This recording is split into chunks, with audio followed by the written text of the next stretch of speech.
Hi, second graders. Happy Wednesday. So happy to have you here for our read aloud today.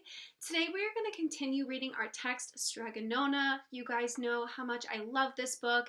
If you do not remember reading this book with us, make sure you're all caught up by watching the read aloud above so that you know what happens before you watch this video with our skill of the day. And for my friends that have already read this book with us, let's jump right in. So friends, our skill of the day today is determining the lesson learned in a text.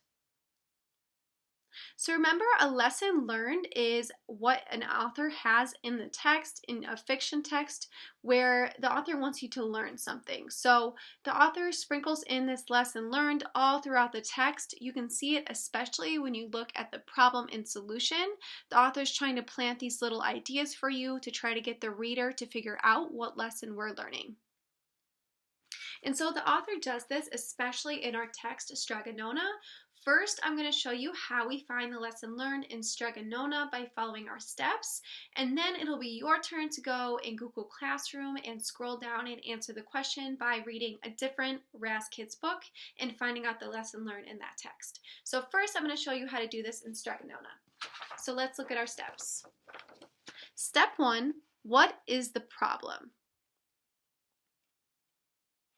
So looking at Strega Nona, we have our main characters. We have Strega Nona, of course, and then we have Big Anthony.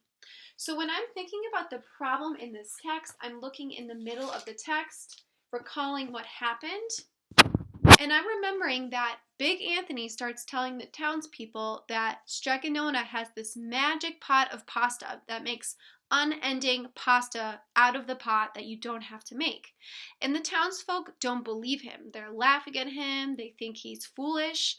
And then we can see right here, especially on his face, that Anthony is getting really upset. So in trying to prove to the townsfolk that he's actually right and this magic pot of pasta does exist, he waits for Strega Nona to leave town, and then he decides to go into her home and say the magic words, and then the pasta starts filling the pot. But then, as you guys remember, the pasta starts overflowing. Too much of it starts coming out of the house. And then Anthony cannot find a way to stop it because he doesn't know the magic way to stop the pasta pot. So the person with the problem is Big Anthony in our text. Now going into step 2, how is the problem solved? Or how is it solved? So of course, Anthony tried so many different things to try to get this pasta pot from overflowing. He sits on the pasta pot. He tries yelling the magic words. Nothing seems to work. Until Strega Nona comes back into town, discovering what's going on. And then she suggests that Big Anthony should fix this problem himself by eating the pasta. So she hands him this fork, and then he's forced to eat all of this pasta that has spread all throughout the town until it gets all the way into her house, and she can finally sleep in her bed. She can finally sleep into her bed, but as you can see, Anthony is so uncomfortable. He has his big belly full of food. So that's how the problem is solved, how the pasta stops overflowing, and how the town is finally free of all this pasta. So now going into step 3, what does the main character learn? So of course, Big Anthony here, this is a really unfortunate event for him. As you can see at the end of the text, he's really unhappy, right?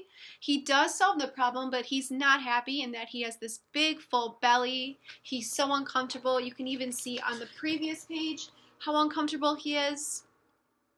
So this is definitely something he never wants to do again, or never has to do again.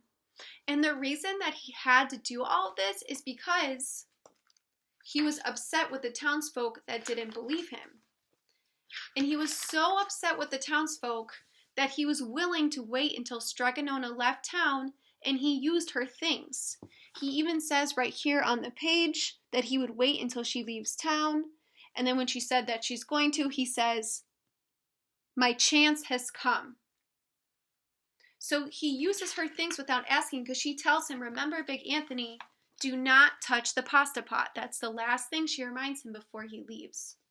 So instead of listening to her, he touches the pasta pot, he touches her things, he uses her things. And we know that's something that we shouldn't do. We shouldn't use other people's things without asking, especially when they ask us not to touch their things. So I would say, looking at step 4, what did you learn? I would say what I learned from this text when I realized that Big Anthony had such a big problem when he was using other people's things. What I learned is that you shouldn't use someone else's things without asking, because then you'll just run into problems and they won't trust you again. So because this is a lesson that Big Anthony learns in the text, it's also a lesson that myself, the reader, learned in the text as well.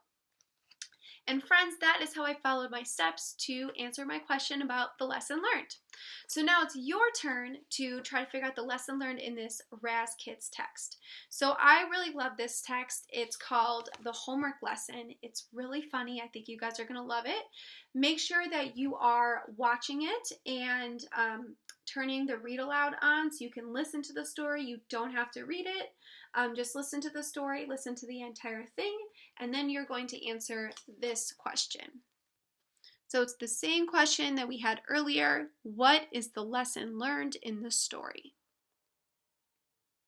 So I'm going to give your answer options for this question after you read the story. So make sure you're pausing here, reading the story on Raz Kids, and then listen to me read the answers. What is the lesson learned in the story? A, always listen to your parents. B, teachers are scary when you don't do your homework. C, it's important to not put off your responsibilities until the last minute. D, it's common to have nightmares about homework.